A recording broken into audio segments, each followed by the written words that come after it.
The 2025 The Naked Gun revives the classic spoof cop franchise with a new generation. The film is directed by Akiva Schaffer and stars Liam Neeson as Lieutenant Frank Drebin Jr., the son of the original bumbling detective from the older movies.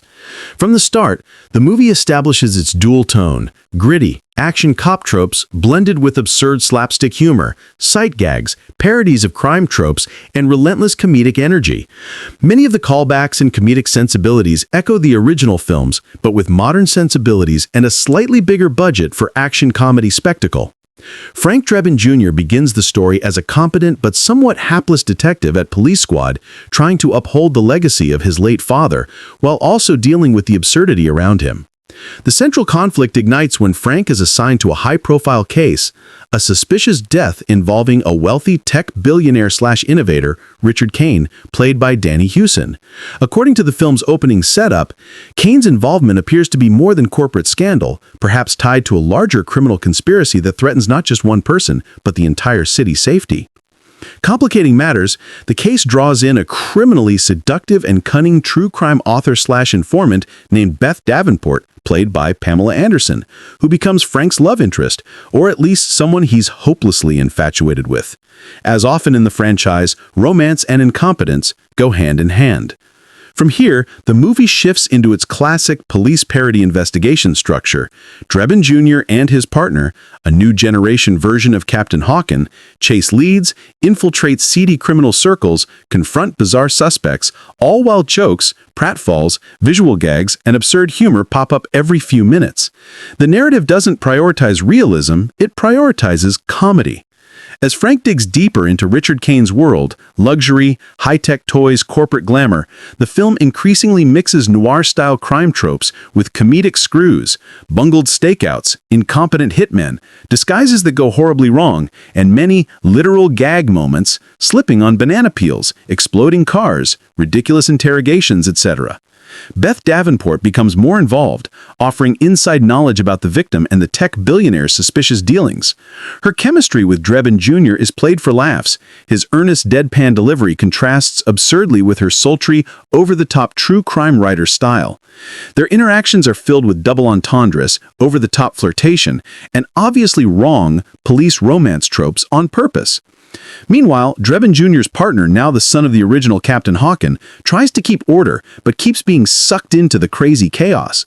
The supporting cast embraces the silliness. Even side characters act as punchlines or carry out visual-based comedy. As leads pile up, the plot thickens. Clues point to a bigger conspiracy, where the tech billionaire's ambition may involve dangerous experiments or a criminal scheme that could endanger many. The death that kicked off the investigation is clearly not isolated. Stakes increase, but the movie never lets go of its comedic tone. Fights, car chases, and slow-mo action sequences are undercut with absurdity. The climax merges big-budget action and slapstick comedy.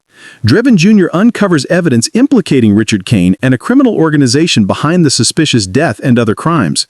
In typically over-the-top fashion, he confronts them, often misreading clues, making ridiculous deductions, bungling tactical moves, yet somehow succeeding.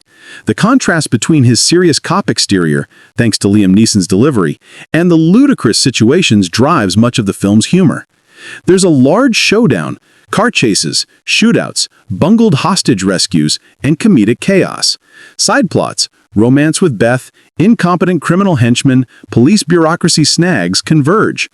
Characters meant to seem dangerous often fall victim to their own incompetence, classic spoof behavior. In the end, Drebin Jr. saves the day, thwarts the conspiracy, brings down Richard Caine's empire, or at least enough to expose him, rescues innocents, and, in the spirit of the original trilogy, somehow ends with order restored, but only barely, and only until the next absurdity. Beth and Frank end on a comedic romantic note, more for laughs than legacy, and the supporting characters, his partner, other cops, civilians, wander off, dazed yet somehow unscathed, as if nothing serious happened.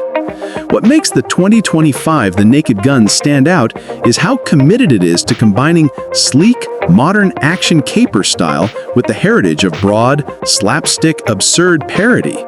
Director Akiva Schaffer maintains a near-constant gag-per-shot density, Jokes, visual puns, one-liners, ridiculous physical comedy, and deliberately cheap-looking gags, all crafted as affectionate homage to the original film's legacy.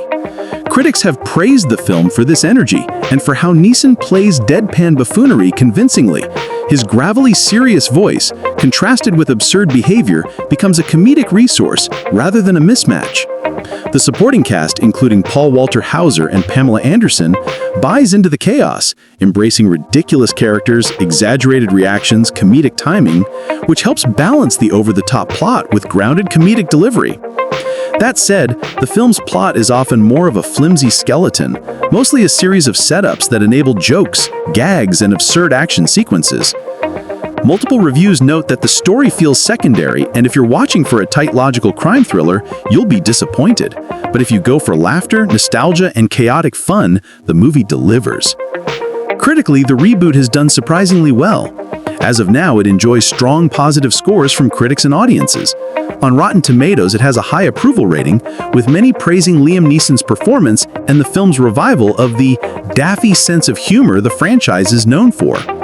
Many consider it a successful legacy sequel, one that respects the old films while updating comedic sensibilities for 2025. It doesn't take itself seriously, and that's the point. The film especially resonates if you enjoy rapid-fire jokes, parody, absurdism, and a kind of ironic, self-aware nostalgia. That said, not all feedback is glowing. Some critics and viewers feel the humor is recycled or outdated. Others argue that while Neeson tries hard, the tonal shift from cheesy 1980s parody to modern slapstick action feels uneven at times. Financially, the film has done well, and as of mid-2025, the producers have reportedly begun discussions about a sequel, meaning the new Naked Gun may become a continuing franchise again. The Naked Gun 2025 isn't a serious crime movie. It's not even a reasonable action comedy.